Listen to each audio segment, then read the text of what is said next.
Bienvenue, ça fait un moment que l'idée de se mettre à la course à pied fait son chemin, mais ce premier pas semble toujours le plus compliqué. Eh bien, on est là pour ça. On va voir ensemble comment transformer cette envie en quelque chose de simple, de concret. Bref, on va décomposer les étapes pour bien démarrer, sans prise de tête. C'est la grande question, n'est-ce pas? On entend tout et son contraire, et au final, on peut vite se sentir un peu dépassé. Mais pas de panique. L'objectif ici, c'est de repartir de zéro avec un point de départ qui soit clair, simple et surtout encourageant. Vous allez voir, c'est beaucoup moins intimidant qu'il n'y paraît. Alors, avant même de parler technique, équipement ou plan d'entraînement, posons-nous la question essentielle. Pourquoi? Qu'est-ce qu'on y gagne, au fond, à chausser ses baskets et aller courir? C'est important de le savoir, car c'est ça la vraie source de motivation. On a souvent l'impression que les bénéfices du sport, c'est pour dans 6 mois, dans 1 an. En fait, pas du tout. Très rapidement, on peut ressentir les effets. Un meilleur sommeil, une vraie baisse du stress, c'est un coup de fouet incroyable, autant pour le corps que pour le mental. Chacun de ces points est une excellente raison de se lancer. Allez, passons aux choses sérieuses. La question de l'équipement. Est-ce qu'il faut investir des centaines d'euros pour commencer? La réponse est simple, absolument pas. En réalité, pour débuter, c'est bien plus simple et accessible qu'on l'imagine. Voilà, on peut mettre de côté tout le reste pour le moment. L'investissement numéro 1, celui qui compte vraiment pour le confort et surtout pour éviter de se faire mal, c'est la paire de chaussures. Pas besoin de casser sa tirelire, mais il faut la choisir avec soin.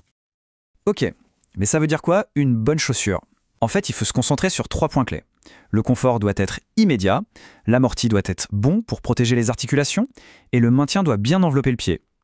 Le meilleur conseil qu'on puisse donner, allez dans un magasin spécialisé. Un avis de pro, ça peut vraiment tout changer. On y est. Maintenant qu'on a les chaussures, il faut un plan.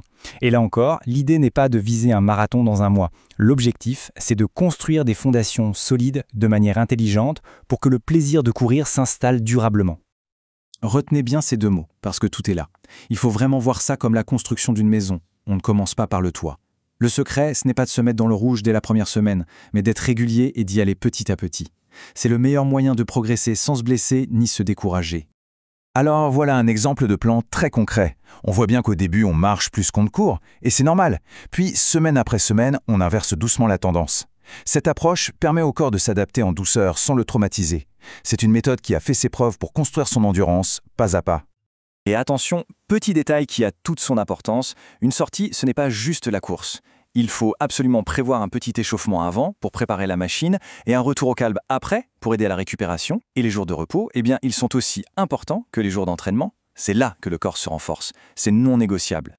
Bon, parlons maintenant des pièges classiques dans lesquels on peut tomber quand on débute. Les connaître, c'est déjà un bon moyen de les éviter et de s'assurer que l'expérience reste positive du début à la fin. L'erreur numéro 1, la plus fréquente, c'est de vouloir en faire trop vite. Il faut apprendre à écouter son corps. Le deuxième piège, c'est de se comparer aux autres. Oubliez ça, le seul chrono qui compte, c'est le sien. Et enfin, si une douleur s'installe, on ne joue pas les héros. C'est un signal d'alerte qu'il ne faut jamais ignorer. Se lancer, c'est une chose. Mais tenir la distance, c'est là que le vrai défi commence. Comment on fait pour que la course devienne une habitude, un vrai plaisir, et pas juste une corvée qu'on abandonne au bout de 3 semaines? Il y a plein de petites astuces. Par exemple, associer sa sortie à un podcast qu'on adore, ça change tout. Pensez à varier les parcours pour ne pas tomber dans la routine, c'est aussi très efficace. Et parfois, se fixer un petit objectif tout simple, comme une course de 5 km. Pour le fun, ça donne un but concret et super motivant. Ok, imaginons, les premières semaines sont passées, on se sent plus à l'aise. Naturellement, on a envie d'aller plus loin, plus vite. La question, c'est comment on fait ça intelligemment, sans se griller ou se blesser. La réponse tient en un chiffre, 10%. Ce chiffre, c'est un peu la règle d'or dans le monde de la course à pied, pour s'assurer une progression saine et sans pépins. Mais qu'est-ce que ça veut dire concrètement, 10%? C'est très simple. Si une semaine on a couru 60 minutes au total, la semaine d'après, on ne devrait pas dépasser 66 minutes, pas plus. Cette règle toute bête est incroyablement efficace pour laisser le temps au corps de s'adapter et ça réduit énormément le risque de blessure. Et c'est peut-être ça le message le plus important de tous. Le but du jeu n'est pas de devenir un champion en un temps record. C'est de faire de la course une alliée. Quelque chose qui s'intègre durablement dans sa vie.